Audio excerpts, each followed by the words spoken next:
Peaches, it's Shaaba, welcome back to my channel and thank you for clicking on another video. I hope you're well. So last week I explained all about my white dress Western wedding look, and today I'm going to basically walk you through, as a get ready with me, my Asian bridal slash Mehndi look. I come from a South Asian background, specifically I come from a Mauritian background. As always, cultures are a little bit different. I wanted to walk you through how I did mine. If you ever fancy replicating it, please tag me, I'd love to see. Or if you're just curious, grab a cuppa, sit down and watch me get my face on. So if you watched my Western wedding dress reveal video from last week, you'll know that I had a professional artist do my hair and makeup, but for my Mehndi bridal look I did it myself. So I'm going to show you how I went from this to this.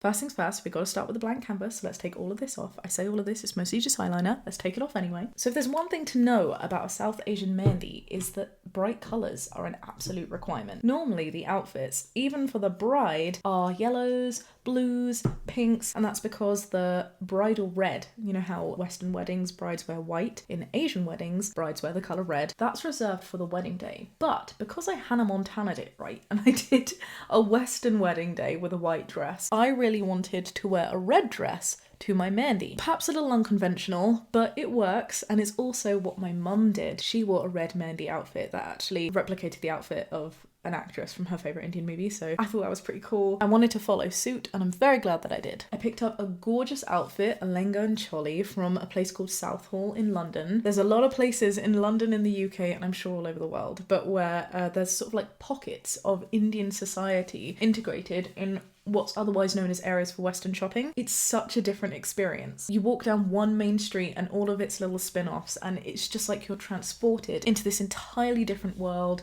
that's so sparkly and so colourful. Just absolutely beautiful. It's one of my favourite things about my Asian culture. Asian Mehndi or bridal outfits can go into the thousands of pounds, just like the Primarks to the Gucci's. There are designers and there is budget wear. I picked mine up for a few hundred, and I'll show it to you and put it on after I've done my makeup. Now, if you know me or have followed me for a little while, you know that I don't do a lot of heavy makeup. This is quite a rare look for me. One thing that I cannot replicate for you today is my beautiful bridal henna. It's 17 days post-wedding now, and so a lot of it has come off, but there are still some remnants. You know what they say, the darker the Mehndi, the stronger the love, and 17 days, it's doing good to still somewhat be on there. The Mehndi or henna is such a beautiful cultural element. For brides, it's typically incredibly ornate, and that was very special for me because I don't do very intricate henna designs. My Mehndi was incredibly intricate here on my palms. It didn't go up as high as I maybe normally would have it, but because it was so busy, I was very happy to just keep it sort of half forearm length. And for the very first time, I got Mehndi on my feet. The reason that's first time is because having Mehndi done on your feet is a rite of passage that is only allowed for brides and married women. So I'm allowed to do that now, and my wedding was the first time. As well as just the timing, there are some other really important cultural traditions. For example, people typically hide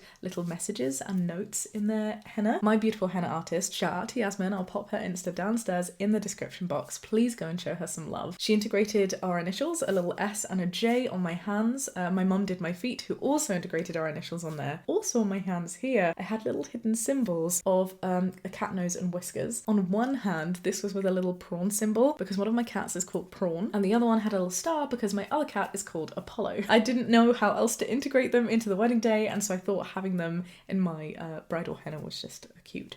Nod to the cats. I also did Jamie's henna, where I did a really simple design around here, and I popped a little Jane and S on his hands. Not to hide, because it wasn't as intricate for Jamie, but I'm really proud that he didn't smudge it, because that's hard to do for your first time. So let's get on with this makeup then. The very first thing that I'm using is Urban Decay's Quick Fix. It's a priming spray. It works great to reduce the appearance of pores, and also just helps makeup stick to the face. Next, we're going to do a layer of foundation. I use the Born This Way matte foundation by Too Faced. It is a beautiful shade that is remarkably similar to my skin. I'm so grateful that I found it. No mixing for me, but of course use whatever foundation works best for your face. There we go, foundation done. Pause. What pause? Next we do the eyebrows. First thing I do is brush my eyebrows down so that I can fill in the top, which looks a little bit silly. Then we brush them up to fill in the bottom, and finally we brush them side to side to blend them. The next thing that I'm going to use is a little concealer on my lids. I'm going to go right up to the under of my eyebrow. Then I'm going to pop a powder on top, essentially to help the makeup blend in. For the powder, I use the Maybelline Fit Me. It's a beautiful pressed powder, especially for oily skin, which is why it works for me so well. We've got some good blending surfaces. Now we're going to grab some makeup tape and we're going to place it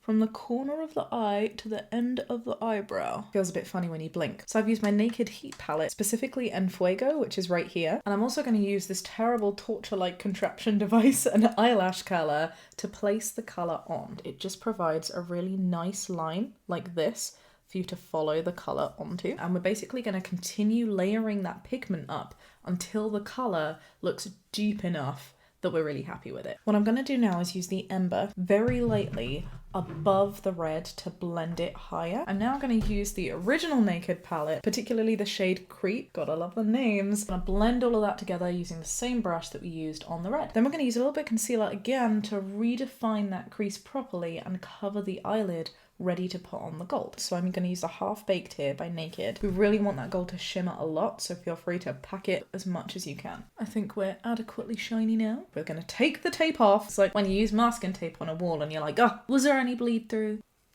Oh, there we have it. A nice clean line. We love it. And underneath the super fierce line we now have going on, we're going to do a long wing.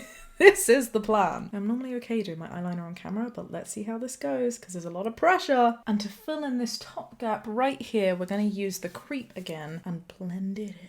And the final thing we want to do before we finish that line up with the eyeliner is just pop a little red to blend in the black with the gold. We're now going to finish the eyeliner all the way down as thin as we can and pop some kohl on the bottom and top lash lids. Now the final thing we're going to do is just add a tiny bit more powder. We're going to pop a little gold shimmer just underneath the eyebrows to fill in this little gap. We're going to add another shimmer here on the inside of the eyes to highlight, and a little deep red just underneath the wings along the lash line for a contrast. There we go, and the final step is to curl the lashes and pop on some mascara. Some people use false lashes. I am terrified of the things. If I'm on shoot and someone really professional knows what they're doing, I'll allow them, but I'm not going to put them on myself. And there you have it. The eyes are done. I'm going to grab my lip gloss and just pop a bit of colour here on my cheeks. We're just going to blend that in. We're then going to put some powder on the face. Such a shame because after this video I have nowhere to go, so this makeup is being totally wasted. But it is making me think of the gorgeous Mandy night and all the loved ones who got to see me there. So it's all good. Last but not least, we're going to get some of the bronzer and stick that on the cheeks. And the final step is a deep red lip. Again, I don't normally do lipstick, but for a Mandy, it's that level of extravagant where I will allow. I used to really hate this pouty bit of my lip, and then I saw